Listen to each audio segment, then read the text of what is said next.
Was 9 this years. always a goal for you? To be an NBA coach? Yeah. No, absolutely Really? not. It was not even, that wasn't even in my thought process. Like Really? when I started, when I started my, when I started my training business, um, I wanted to just be a trainer. I wanted to run my business. I wanted to help players get better.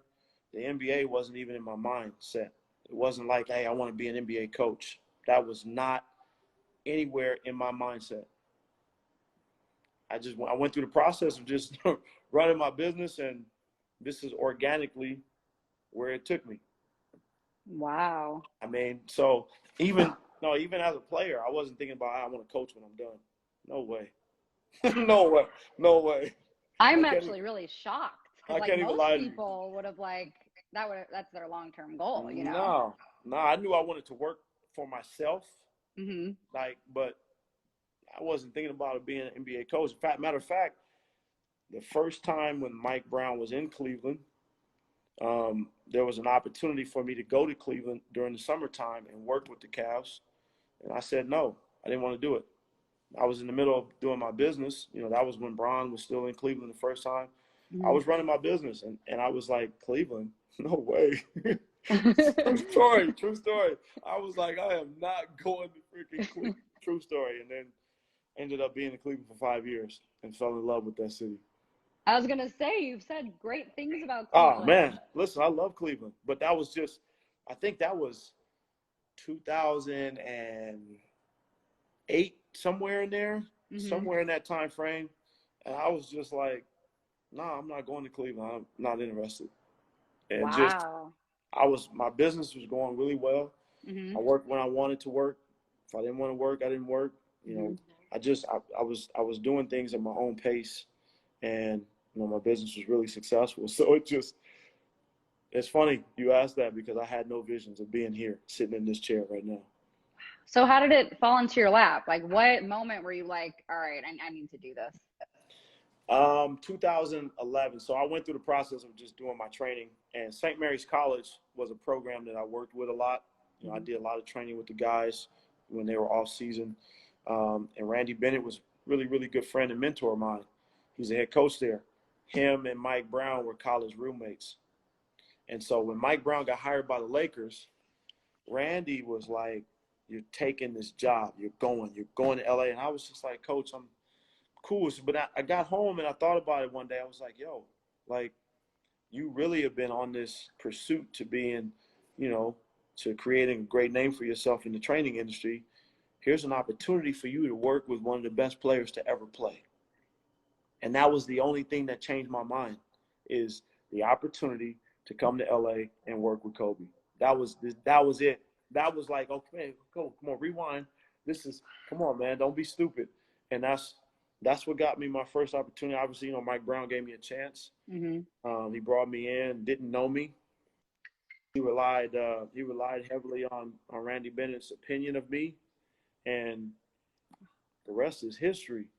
So it just, that And job came, since then, and since then, it's history. Kobe, LeBron, Kawhi, LeBron again. Like, wow, you probably could have never, then you've never pictured this moment then. No, That's not. crazy. And as I listen, I talk to my family and my friends about this quite often because it's not something that I take for granted. Hmm. And I look, I worked my butt off to get here, but it's not something that I had a vision of. When people always ask me, I get a lot of emails and questions, Coach, how did you get where you are? I didn't have a blueprint. I didn't have this roadmap to say this is where I'm going.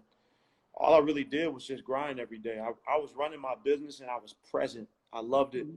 I loved every day of it. And so that's why I was so successful at it with all of my clients, because I was there. I was present. There was no, I want to do this, or let me look down the road. And I don't know, this journey is just taking me where it's taking me. I'm not in control of it except for just the work that I put in every day. And so that's See, I love that. that's what's gotten me here. I There's no love it because no it's just so different. It's different because what we can learn from this is what you were saying is just you stayed in your lane, right? Like you did what you loved. You didn't steer away from what you loved, and what you loved obviously brought you this success, this level of success that you never even thought was imaginable. So I think a lot of times people think like, oh, I need to do things this way because it worked for this person. But again, like everyone's journeys are going to be different. I never really believe there's the one size fits all for Right. everyone. Right. So your story is proof of that. I mean, this wasn't something that you really wrote on like your vision board, you know, like, all right, we're going to go here, here, and then here. It just kind of, happened that way. Look, as there is no way that I could have envisioned myself, a boy from Oakland, participating in 5 straight NBA finals in Oakland. There's no way. That vision, like that part of it, the story alone trips me up. Just saying, man, my experiences of being in the NBA finals have been in Oakland every year, where I grew up, my family. There's no way. There's no way that, so for me, I'm always, again, just preaching, man. I think it's really important for people to be present in what they're doing. And again, in any walk of life, in any part of work, you cannot be a boss if you don't understand what all the other people underneath you have done, right? So in basketball terms, if you're a video coordinator, be a video coordinator. If you're an assistant coach, be an assistant coach. Whatever your position is, be it at the best of your ability. And then maybe one day if you climb that ladder and you become a head coach, then you know what the video assistant had to do. You know what the video coordinator had to do. You know what the assistant coach has to do. You know all of their responsibilities. So then you can be a better leader, right? So I don't know, organic Yeah, no, organic is my very. word. It's very organic. I can't explain it any other. And look, some luck along the way. God has been tremendously great. He's blessed me abundantly. I don't have all the answers as to why. I just, I know I've worked hard for it, but this could be anybody in my seat. You stay grateful though. You stay grateful. You're Very much. humble, and you're respectful. I mean, that's the first time I ever met you. I got that from you immediately, and like I can tell, like, I can like feel people's energy, and I know like when someone is genuine, authentic, and I know that's what you carry with yourself every day. So that's definitely, I think, why God has blessed you, because Yes. you come from a place of being grateful every single day. So No I want to go back for that first time that you went to a final series in Oakland. Like what was going, like take me back to that exact moment when you realized like, oh my God, this is happening right now. that first year that Bron came back to Cleveland, we went to the finals. I don't really know if I got to really enjoy it because it was just, I felt numb. I'm looking back on it now. Excuse me. Looking back on it now, I don't even remember what happened. It just went by so fast. I didn't really experience it. So all I remember was that summer. I kept telling myself, man, if I have the opportunity to ever get back to the NBA finals, I'm going to enjoy it the whole way through. And so like the next year when we went, man, the whole playoff experience was so different. I was so much calmer. I was just more prepared. And when we got to the finals, to the second time, man, I just couldn't tell me nothing. Laughing, joking, just, look, I was prepared and ready to work hard every day. But at the same time, I was like, man, I'm going to sit back and enjoy this. We worked hard to get to the NBA finals. I'm here. Why not work hard and still play hard a little bit and enjoy this whole thing that you're working for? So it it was one of those things where I just was like, man, I'm gonna enjoy this ride. And I think after the first one, every year I just enjoyed it more and more. And I'm telling you, it becomes addicting.